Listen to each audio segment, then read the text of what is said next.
Bismillahirrahmanirrahim. Alhamdulillahi rabbil alamin. Ar-Rahmanir-Rahim. Wa bihi nasta'inu ala umuri dunya waddin. Allahumma ya Rabba Sayyidina Muhammad wa alih Sayyidina Muhammad. Salli ala Sayyidina Muhammad wa ala ali Sayyidina Muhammadin wa sahbihi wa sallim adada ilmik wa adhib husna qalbi fi dunya wal akhirah wa farrij kuruba ummatih wa hawwil ahwalahum ila ahsanil ahwal ya Rahman. Rabbi shrah li sadri wa yassir li amri wahlul 'uqdatam min lisani yafqahu qawli. Amin ya rabbal alamin. Alhamdulillah wa syukurillah atas limpahan rahmat, hidayah dan taufik dari Allah Subhanahu wa taala, sehingga di sore hari yang penuh berkah ini, di tempat yang mulia, di bulan yang mulia, kita bisa hadir, kita bisa mendengarkan daripada kajian-kajian fikih yang bisa menambah wawasan keilmuan kita tentang masalah agama kita. Mudah-mudahan yang saya sampaikan bisa membawa manfaat, ya khususnya untuk saya pribadi. Amin ya rabbal alamin. Sore hari ini kita akan membahas tentang syurutu sihhatis shaum, syarat-syarat sahnya puasa. Syarat-syarat sahnya puasa. Dikatakan di sini, qala al-musannif rahimahullahu taala wa nafa'ana bihi wa bi ulumihi fid dharain amin. Syurutu sihhatis shaum ay idza tawaffarat hadhihi syurut sahha shaumu wa hiya arba'atun. Dikatakan jika telah terpenuhi syarat-syarat ini, maka puasanya sah. Yaitu ada 4 syarat. Ya, 4 syarat ini jika terpenuhi maka puasanya sah. Apabila tidak terpenuhi maka puasanya batal atau tidak sah. Yang pertama, syarat sahnya puasa adalah al-Islam. Maka fayushtaratu ayyakuna musliman jami'an nahar.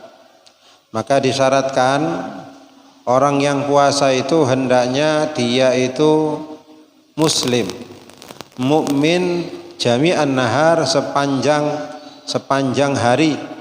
Sepanjang hari dia harus dalam keadaan muslim dan mukmin.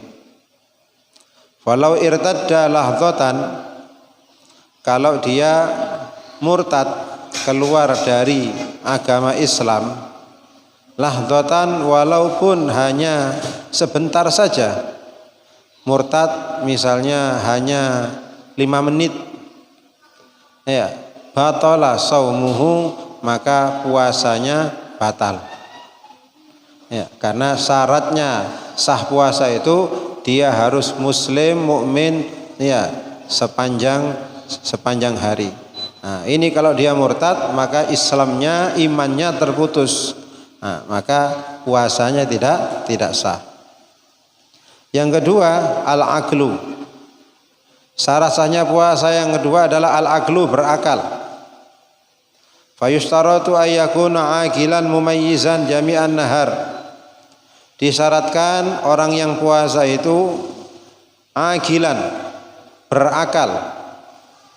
Ya, berakal sepanjang hari. Falau junna, kalau dia ini ya gila, ya dia gila, walau lahdatan wahida, walaupun hanya sangat sebentar, batala saumuhu, maka batal puasanya. Jadi kalau sampai ada orang ya penyakit gilanya datang, itu walaupun sebentar puasanya batal. Nah, gila ini macamnya banyak. Ya. Gila ini macamnya banyak. Termasuk nau' minal junun, termasuk macam dari macam-macamnya gila itu, ya, yaitu orang yang terkena epilepsi misalnya, kejang, atau orang yang kesurupan, ya, kesurupan. Di siang hari dia kesurupan, maka dia itu ya batal puasanya. Karena apa? Hilang akalnya.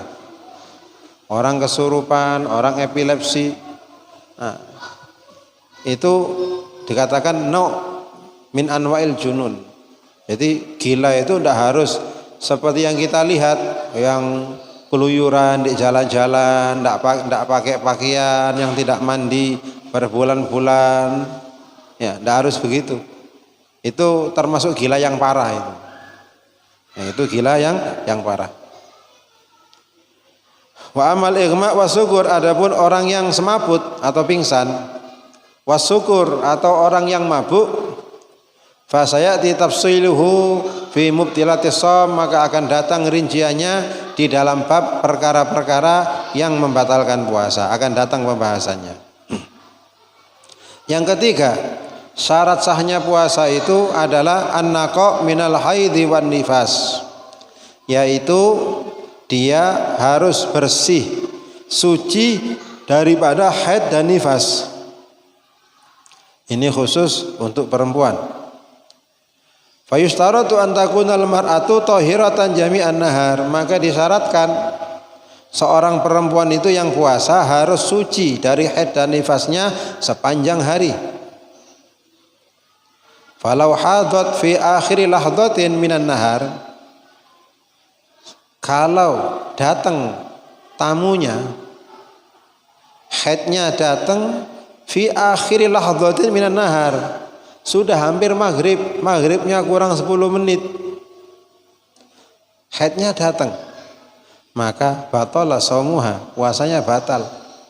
Eman, wanya nemen emane mengajak 10 menit, kajak 5 menit, sudah mau buka, ya tamunya datang. Apa boleh minum obat supaya tidak datang haidnya? Jadi kan ada obatnya itu supaya perempuan itu tidak haid sepanjang bulan, sehingga dia bisa sempurna puasanya 30 hari. Hukumnya bagaimana? Hukumnya boleh. Boleh bagi perempuan minum obat, ya, supaya apa? Supaya tidak mens, supaya tidak haid, puasanya bisa jangkep 30 hari, itu boleh. Dengan syarat tidak mengganggu kesehatan. Ya, tidak mengganggu kesehatannya. Wa kadzalik lau tahurat asna'ahu. Demikian juga kalau ada perempuan yang suci, bersih dari haidnya di pertengahan hari. Misalnya dia ini dalam keadaan haid, menstruasi, jam 10 siang, jam 10 suci dia. Apakah dia boleh puasa? Tidak boleh. Karena ya, mulai subuh sampai 10 itu kan dia dalam keadaan haid. Walaupun misalnya habis subuh haidnya berhenti, tetap tidak boleh puasa. Ya, karena ya walaupun sebentar, kalau dia haid tidak sah puasanya. Walakin yusannu lahal imsak, tetapi bagi perempuan yang dia itu bersih, suci dari haidnya di tengah-tengah, disunahkan untuk imsak. Imsak itu menahan diri tidak makan dan minum, itu sunnah. Jadi ya bagaimana hukumnya? Sunnah. Sunnah itu oleh ganjaran, dapat pahala, tapi bukan puasa. Bukan puasa, tapi dia tidak makan dan minum, itu namanya imsak. Ya, disunahkan saja untuk imsak.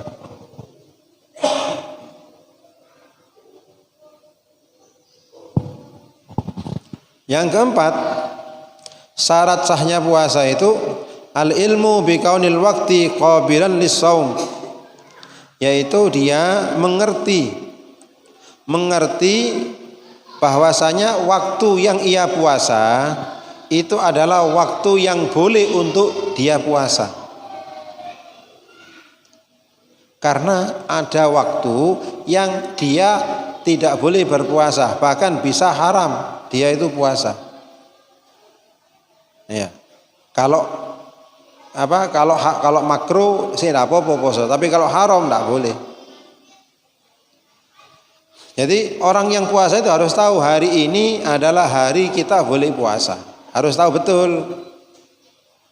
Apa hari yang diharamkan untuk puasa? Ada beberapa hari yang diharamkan untuk puasa.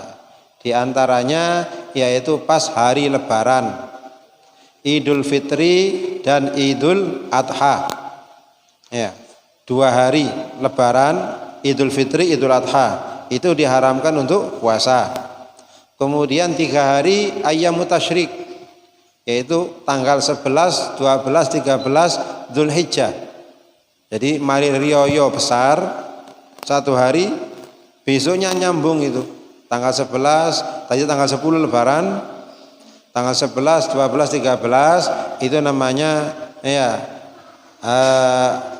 hari tasyrik. Ya, itu diharamkan untuk puasa 5. Kemudian ada lagi, nanti ada diterangkan di sini hari yang diharamkan puasa itu setelah pertengahan di bulan Sya'ban. Di pertengahan bulan Sya'ban mulai tanggal 16 sampai terakhir, ya, apabila dia tidak punya tanggungan puasa atau dia tidak ada kebiasaan puasa Senin Kemis, ya ini yang di depan ini jangan rame sendiri, ya karena wis kebiasaan rame akhirnya ngomong. Itu. Jadi pertengahan bulan Sya'ban. Jadi kemarin itu tanggal 16 sampai tanggal 30. Kalau kita tidak punya tanggungan puasa, tidak punya hutang puasa Ramadan, ya juga kita tidak punya kebiasaan puasa Senin Kemis, ya maka diharamkan kita untuk puasa. Haram itu artinya sampean dosa. Wis gak sah oleh dosa sampean. Itu. Tapi kalau disambung dengan hari sebelumnya, nyambung di tanggal 15 dia puasa, disambung tanggal 16, nah apa-apa. 16 poso, 17 poso, 18 puasa, 19 poso, 20 poso, tanggal 21 mandek ndak poso. Tanggal 22 ingin puasa, ndak boleh sudah. Karena sudah putus. Jadi kalau enggak harus nyambung. Itu. Jadi ngerti ya? Jadi kalau misalnya dia nyambung dengan hari sebelumnya boleh. Lah kalau di tengah-tengah putus, ya tanggal 15 poso, 16 sampai tanggal 20 poso, tanggal 21 dia putus, tidak poso, tanggal 22 kate poso, haram, tidak boleh, karena sudah putus. Nah. Jadi ini syarat, bukan hanya syarat puasa di bulan Ramadan, tapi ini syarat umum untuk puasa. Jadi ada 4, ini syarat umum untuk puasa, ya puasa sunnah atau puasa apapun. Yang pertama harus Islam, yang kedua berakal, yang ketiga harus bersih dari haid dan nifas, yang keempat harus mengetahui bahwasanya hari itu hari yang diperbolehkan untuk puasa. Itu syarat sahnya puasa secara umum, juga termasuk ya di bulan Ramadan. Kemudian berikutnya syurutu wujubis shaum, syarat-syarat wajibnya puasa. Sapa sing wajib puasa Ramadan? Nah, termasuk adik-adik ini, termasuk ya anak-anak di depan ini wajib puasa apa enggak? Kalau kita yang sudah sepuh ini, ya Pak Prapto dan yang lainnya, ini wajib puasa, Pak. Nah, tapi kalau adik-adik yang kecil ini, nah termasuk masuk syarat apa? masuk syarat di sini apa tidak? Ya, rungono ya. Nah, lek masuk berarti wajib poso. Poso apa? Poso maghrib, ndak oleh poso beduk. Nah, ya. Ai idza tawaffarat hadhihi syurut wajib as-shaum. Jika syarat ini sudah ada pada diri seseorang, maka dia wajib poso. Wahiyya khamsatun, yaitu ada 5. Maksudnya puasa Ramadan ini ya. Puasa Ramadan ada 5 syaratnya yang wajib puasa Ramadan. Yang pertama Islam, sama dengan syarat sahnya puasa. Syarat wajibnya juga harus Islam. Fala yukhatab bihal kafir fid dunya. Orang kafir tidak diwajibkan untuk puasa. Wa amal murtad, adapun orang yang kafir karena murtad. Kalau murtad itu, kalau kafir itu memang aslinya kafir. Kalau murtad sebelumnya muslim lalu dia keluar dari Islam, namanya murtad. Murtad ini orang keluar dari Islam bisa dengan ucapan. Misalnya ucapannya itu menghina syariat.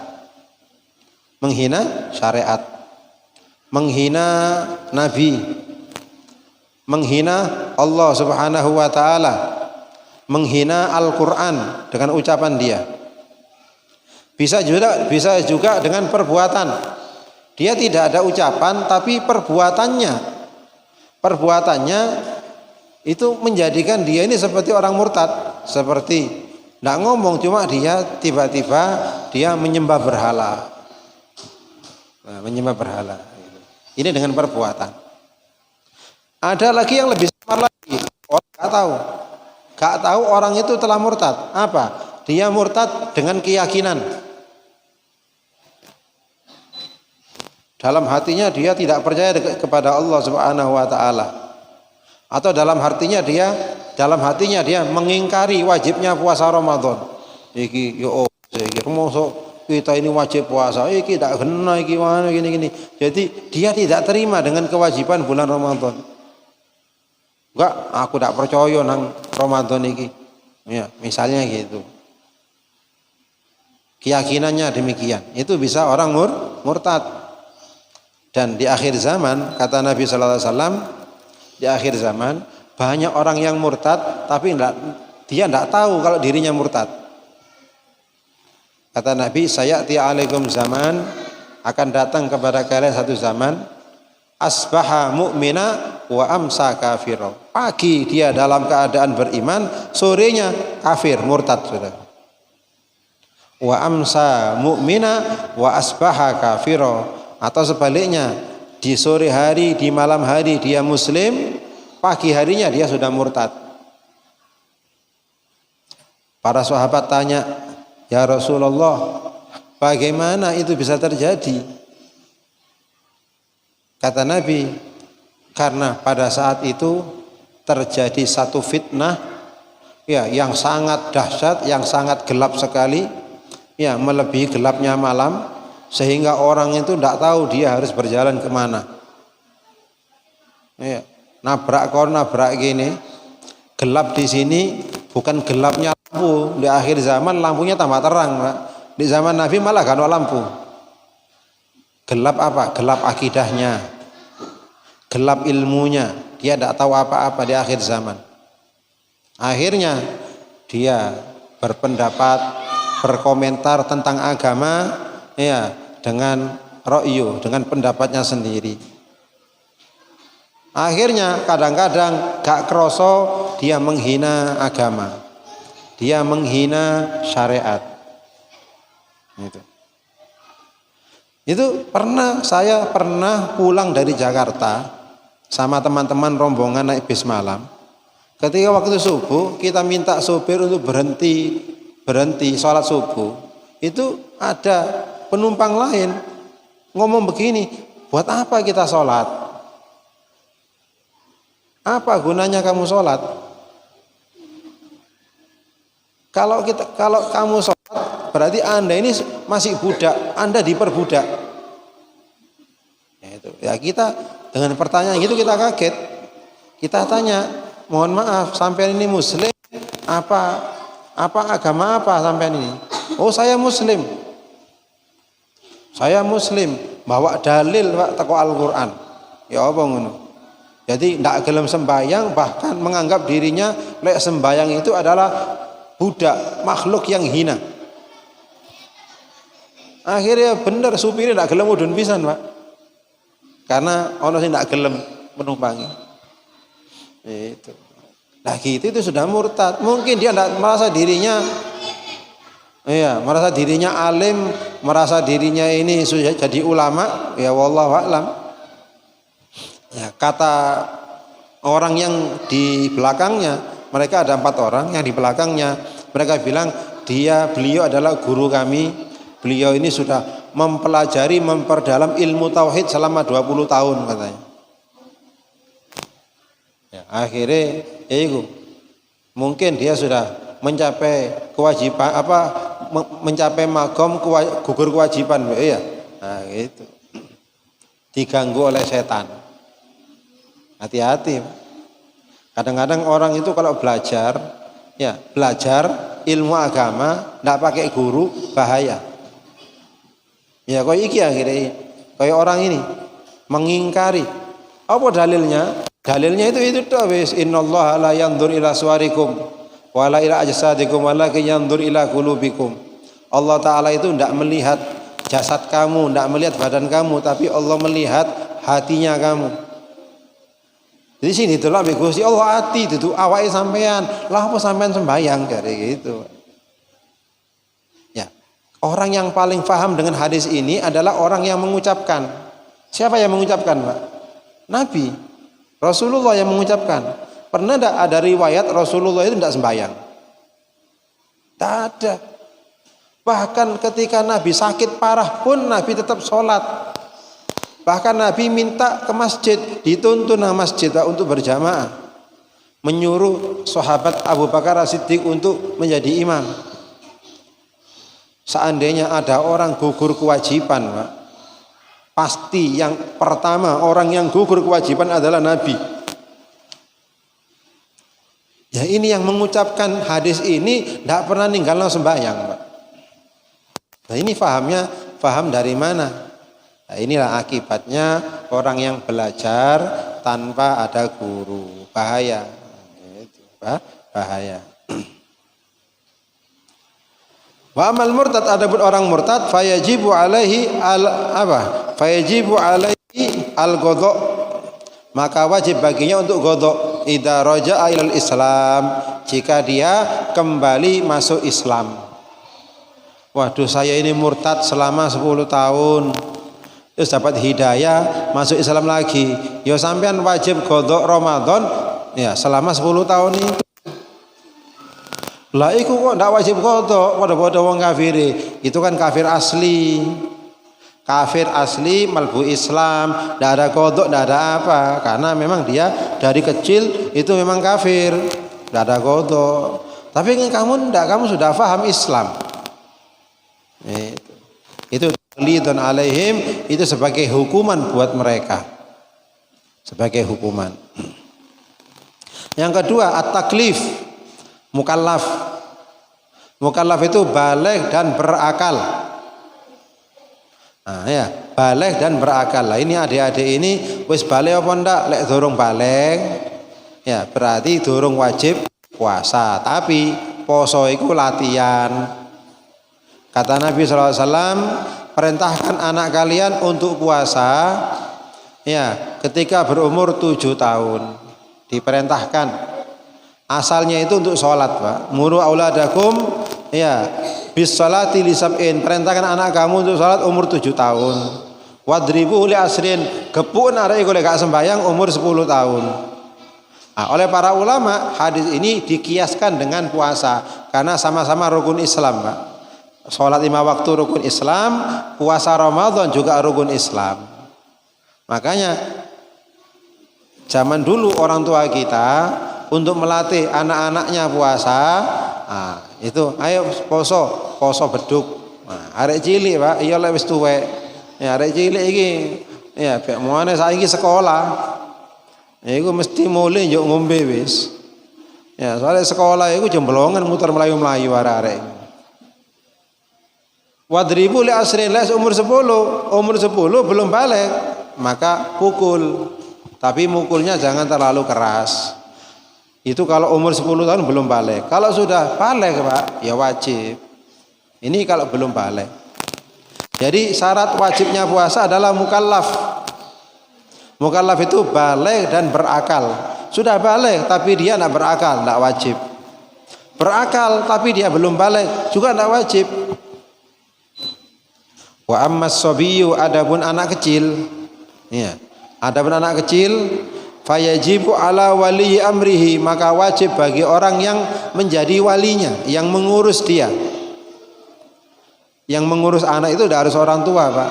Maka di kitab sini dikatakan wajib bagi orang yang mengurus urusannya. Kadang-kadang anak itu diurus sama kakaknya, kadang diurus oleh pamannya, kadang mbahnya, kadang diurus sama orang lain. Maka yang mengurus anak kecil itu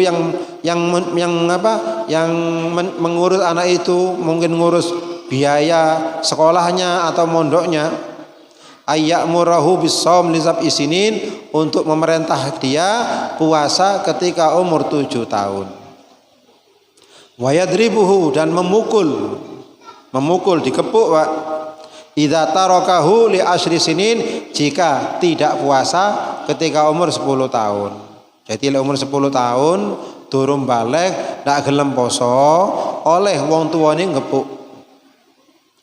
Cuma kata para ulama, ngepuknya itu ndak boleh sampai mengeluarkan darah atau sampai mematahkan tulang. Jadi ngepuknya biasa. Itu. In ataqahu, dengan syarat arek cilik tadi itu mampu. In ataqahu, jika mampu.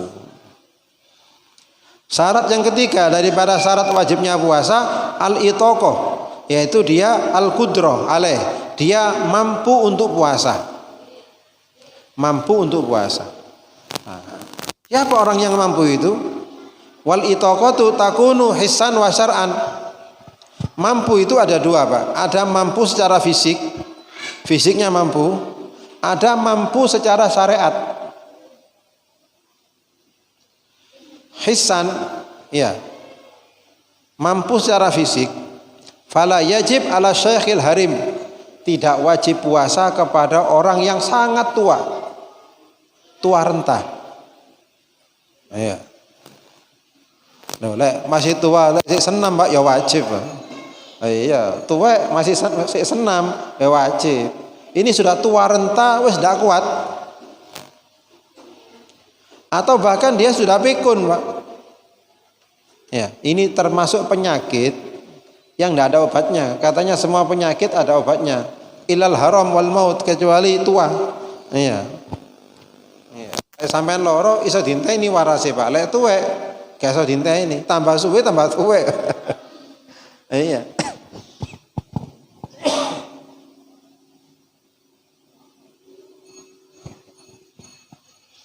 Maka tidak wajib puasa bagi syekhul harim, tapi dia wajib bayar 1 harinya 1 mud. Jadi kalau kita punya orang tua yang sudah sepuh, wis tidak kuat, jangan dipaksa puasa. Aku tidak kuat, gini, yo wis Bu, saman mangan Bu, yo Pak, saman mangan wis. Biasanya tidak kuat wisan, karena ya, orang semakin tua, semakin sepuh, itu nanti dia akan kembali seperti anak kecil lagi. Iku anak elek tidak sabar, bisa emosi anaknya itu. Iya, makanya sing enak itu, ya, Rasulullah itu berdoa kepada Allah. Ya, di antara doanya Nabi apa? Allahumma inni a'udzubika min an uradda ila adzalil umur. Ya Allah, aku berlindung kepadamu, ya, daripada aku dikembalikan ke keadaan seperti anak kecil, dikembalikan, disampaikan kepada umur yang paling hina. Kata para ulama, apa yang dimaksud dengan umur yang paling hina? Umur yang paling hina adalah ketika kita mencapai umur kita kembali seperti anak kecil lagi. Kita sudah tidak bisa kejeding, sudah kencing dan berak di tempat. Lek arek bayi lucu, Pak, wong tuane ditimang-timang. Lek wis tuwe, Pak, ndak lucu maneh sampean.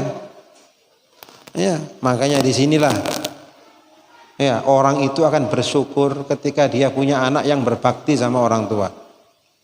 Tidak ada balasan yang lebih berharga untuk orang tua ya daripada birrul walidain, bakti kepada orang tua. Masuk sampean kei dhuwit sak akeh-akeh, lek sampean kurang ajar, wong tua ndak suka. Walaupun ndak sampean gak kei dhuwit tapi sampean bakti, Masya Allah. Nah, di situ. Itu orang tua itu akan bersyukur. Wis tua, wis ndak kuat, anaknya bakti. Wabil khusus ketika BAB.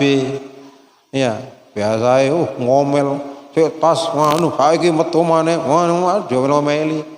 Kasihan. Dia juga tidak kepingin begitu. Ya. Jadi Asy-Syekhul Harim itu tidak wajib poso, tapi satu harinya ngetokno 1 mud. Berapa 1 mud itu? 1 mud itu beras 6 on. Beras 6 on. Nah, itu. Kemudian wal marid alladzi la yurja bur'u, orang yang sakit yang tidak ada harapan untuk kesembuhan. Dokter menvonis ini tinggal menunggu hari. Wis secara medis tidak mungkin waras, tidak mungkin sembuh. Seperti orang kena kanker stadium 4. Kanker stadium 4. Ya. Atau orang kena HIV. Itu, kena HIV AIDS. Itu. Dokter mengatakan wis gak ono obate iki secara medis. Nah, itu boleh dia sakit, cuma kata dokter wis sampe ndak iso waras wis. Sampe tinggal nunggu hari. Nah, padahal banyak juga cerita, kata dokter umur kamu tinggal 2 bulan berarti sampai 2 tahun dorong mati-mati, Pak. Karena ada gitu ya. Katanya umurnya tinggal 2 bulan, sampai 2 tahun, 3 tahun dorong mati. Dokternya keliru, luput dokternya itu ya. Dokter itu kan menganalisa berdasarkan ilmu yang dia tahu, Pak. Tapi ketentuannya Allah yang menentukan. Itu sampai teman saya itu, Pak, teman saya sakit, itu dia itu kena diabetes. Organ tubuhnya banyak yang gagal, Pak. Ini gagal, itu gagal, sampai dibawa ke Malaysia. Sama dokter Malaysia dijelaskan begini.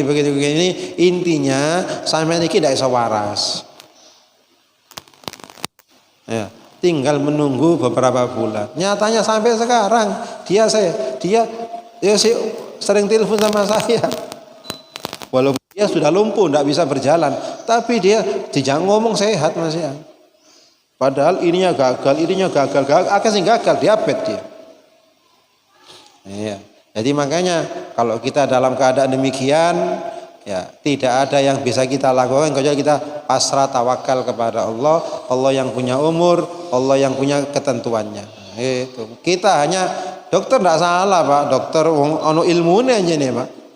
Dokter benar, ya. Tapi kita tidak boleh percaya. Ya, hanya sebagai kewaspadaan saja untuk kita menambah ketakwaan, menambah amal ibadah. Iya, dari dokter katanya mati rong wulan. Ya wis, aku iki ana dhuwit kekno pondok iki aja diteno kabeh kok entek sama ndak mati-mati soro, Pak. Iya, hanya sebagai gitu saja. Lek hanya sampean wis memang meninggal dunia, alhamdulillah sampean sudah sanggup. Sampean iso wasiat kepada anak-anaknya, wasiat kepada orang-orang yang sampean ingin wasiatkan. Itu begitu. Tapi umur yang menentukan Allah. Ada juga kemampuan secara syariat. Dia fisiknya kuat, tapi syariat dia tidak punya kemampuan. Siapa mereka? Al-haid wan nufasa, perempuan yang haid dan nifas. Itu perempuan yang haid dan nifas, dia secara fisik kuat, tapi secara syariat dia tidak punya kemampuan untuk puasa. Kenapa? Karena dia dalam keadaan kotor.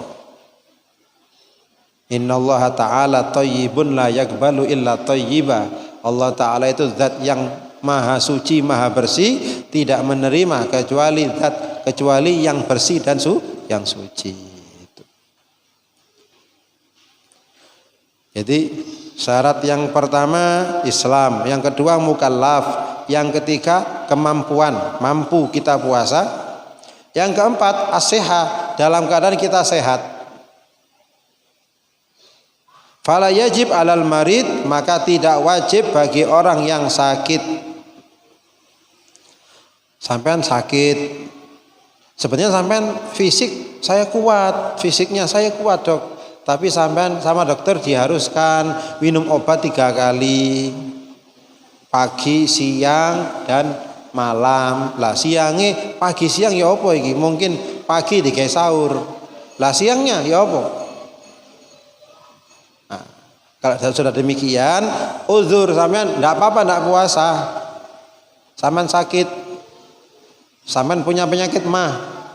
Ini sampean seenak ini karena ada minum obat, Pak. Ya, kadang ada orang mahnya parah, dia harus minum obat per 3 jam atau minum obat per 2 jam. Ada orang gitu. Kalau dia puasa gak minum, gak makan, gak minum, bisa kambuh. Ya, enggak apa-apa, enggak poso.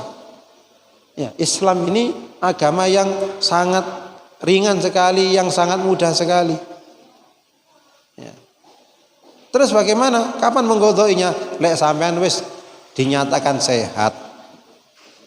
Lek sampean sudah dinyatakan sehat, nah, baru nanti sampean boleh untuk puasa gitu. Wa dhabitul marad al-mubilil fitir. Nah, sekarang apa batasan orang itu yang sakit boleh enggak poso? Ya, sakit itu kan macam-macam, Pak. Apa batasan sakit yang boleh untuk tidak puasa? Ini maghribnya kurang berapa ini? Masih lama ya?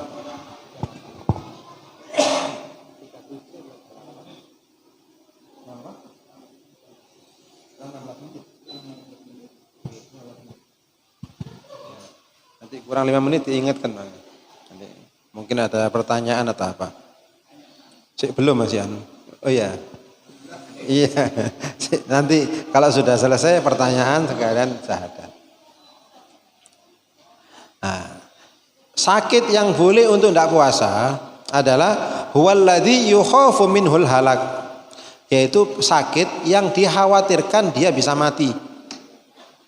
Itu pertama.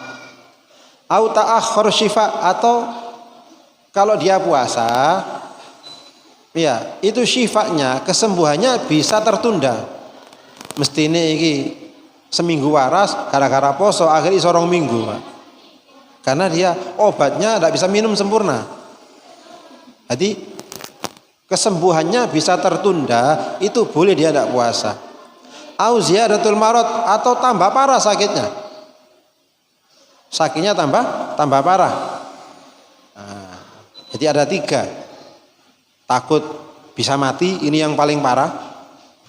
Atau ya kesembuhannya bisa tertunda gara-gara puasa. Atau sakitnya tambah parah. Maka dalam 3 keadaan ini ya itu orang yang sakit itu boleh untuk tidak puasa. Misalnya sampean hanya flu biasa saja, flu-nya ringan ndak parah.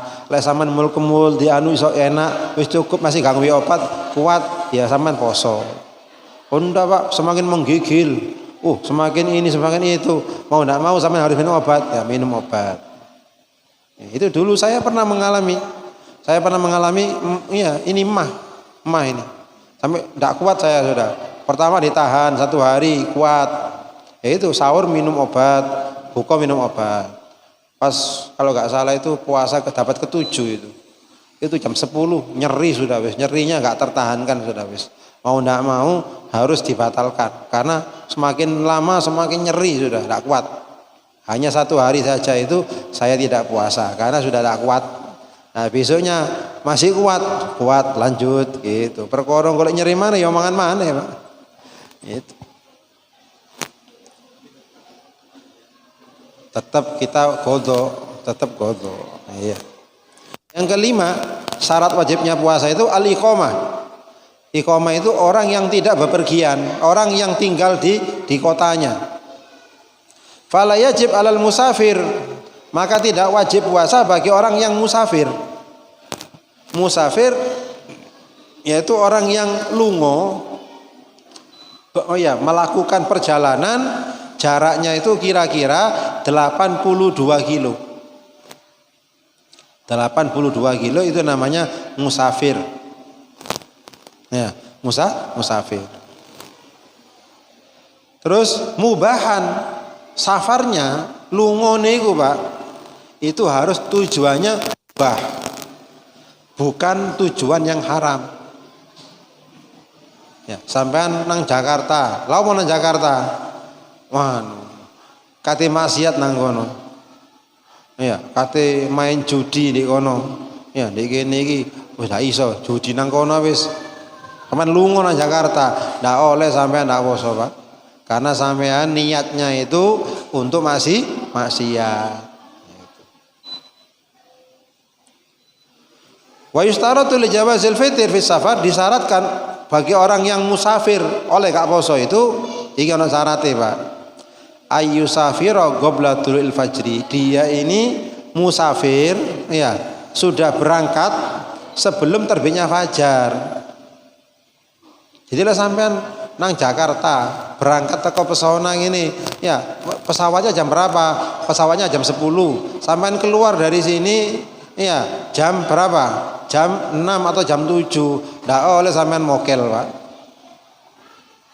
Lek sampean metu teko Pasuruan sebelum subuh ndak apa-apa sampean mokel.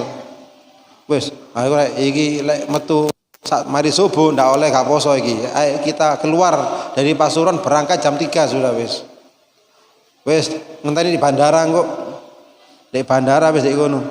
Ndak apa-apa sampean nak poso. Kenapa? Sampean keluar dari kota Pasuruan sebelum terbitnya fajar. Walaupun safarnya itu sebenarnya ndak melelahkan, Pak. Enak safarnya. Iya lek zaman biyen safar naik unta, perjalanan kaki sangat memberatkan. Saiki endi kesel, Pak. Malbu mobilnya pakai AC. Oh iya. Mobilnya enak wis tak koyo mobil biyen, saiki ndak krasa mobile. Mari ngono di bandarane serba AC. Iya. Naik pesawat AC maneh, mesin ini nang Jakarta 15 jam, pesawat hanya 1 jam nyampe di sana. Tapi tetap hukumnya berlaku. Sampean oleh gak poso, Pak. Cuma lebih afdol sampean poso. Lah wong gak ono sing memberatkan. Iya. Ini ada pertanyaan, bagaimana hukumnya sopir? Ya, orang yang kerja nyopir itu ya apa hukumnya? Wong dia tiap hari. Nah, ini ada dua pendapat. Ada pendapat yang mengatakan sopir yang setiap hari dia itu pergi, tidak boleh gak poso, Pak, harus poso. Kenapa? Lek gak poso, akhirnya dia gak poso, Pak. Wong yen penggaweane nyopir. Ya, wong penggawe nyopir. Lek oleh gak poso, ya akhirnya tidak tahu poso. Kata para ulama itu bisa ibtalus syara', bisa membatalkan syariat itu. Makanya tidak boleh orang yang supir-supir itu tidak poso. Tapi ada yang mengatakan selama dia ini ada kesempatan untuk godok itu boleh tidak puasa. Kan jenenge kerja kan mosok kate nyupir tok, Pak, mesti ana praine, Pak. Mesti ana praine seminggu 2 minggu biasanya mesti ana prai ya gitu. Ala kulli hal ya, untuk supir ini memang pekerjaannya nyupir, sampai niati untuk puasa saja. Perkara kok nek dalan sampai ndak kuat, ya wis iki ndelok dalan iki wis dadi loro, Pak. Ah wis motoe berkunang-kunang. Ya iki wis sing dilek ndak ono. Ya hawane panas, treke ndak ono asine. Ya iki wis ketok mobil kok ono loro padahal mek situ ya. Mandek kau sampean wis. Ya mandek, wah sampean batalno. Ya sama juga seperti orang yang bekerja, ya orang kerja berat, ya tukang, pokoknya orang yang kerja. Padahal, Pak, orang yang kerja itu pahalanya lebih besar daripada orang yang nggak bekerja. Sampean puasa di rumah tok, gak metu ini paling ngantor, mulai mana? Nah, tidak ada yang berat. Ini saudara kita, dia harus mikul, dia harus mancal beca, dia harus kerja bangunan, tapi dia masih puasa. Pahalanya lebih besar. Itu orang mujahid. Itu orang betul-betul mujahid, ini pejuang. Ya, betul-betul orang mujahid. Kata Nabi SAW kepada sahabat yang tanya kepada Nabi bagaimana ya puasa ini sedangkan kita bekerja keras. Kata Nabi, ajruka ala qadri nasabika. Ganjaranmu ya, ganjaranmu sepadan dengan usaha kamu. Semakin berat usaha kamu, semakin besar pahala yang kamu akan dapatkan. Gitu. Ya. Jadi, tapi kadang-kadang yang kita lihat di warung-warung ya Pak, sing sepatuan kabeh.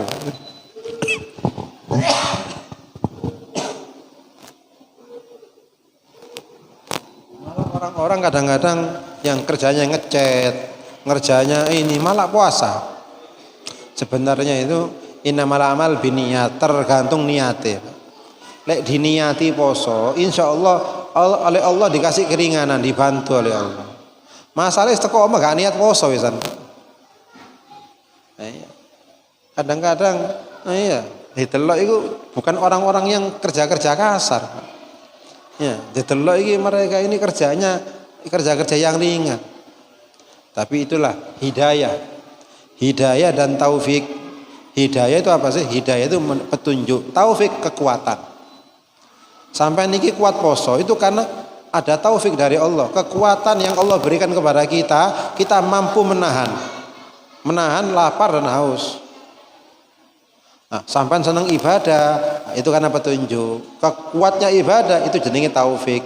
Makanya kita meminta kepada Allah hidayah dan taufik. Nah, mungkin ada pertanyaan?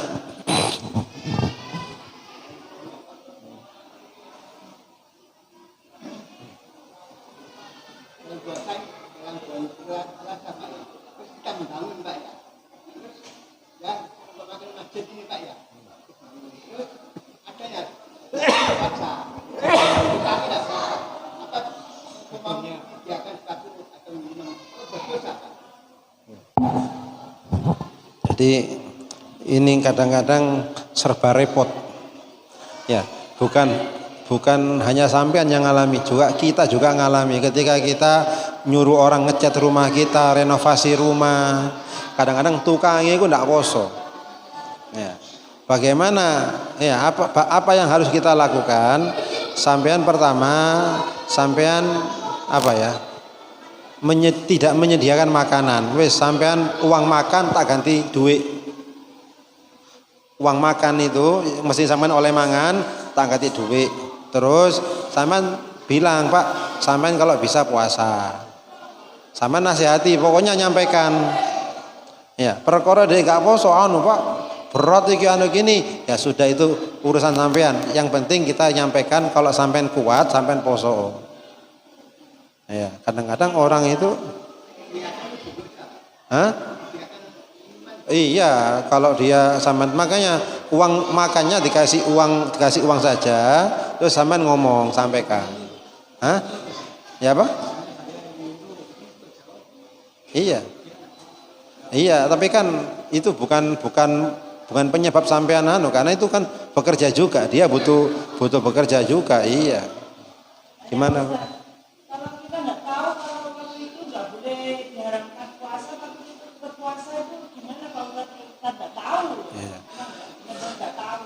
Kalau memang tidak tahu, ya Allah maha pemaaf. Kalau tidak tahu, Allah maha pemaaf, itu tidak apa-apa. Tapi setelah kita tahu, ya itu tidak boleh kita langgar. Makanya pentingnya kita ini hadir atau mendengarkan kajian-kajian, ya supaya menambah wawasan keilmuan kita tentang urusan agama. Gitu ya. Jadi kalau tidak tahu, tidak apa-apa, Bu. Wallahu a'lam bishawab. Asyhadu an la ilaha illallah astaghfirullah nas'alukal jannata wa na'udzubika min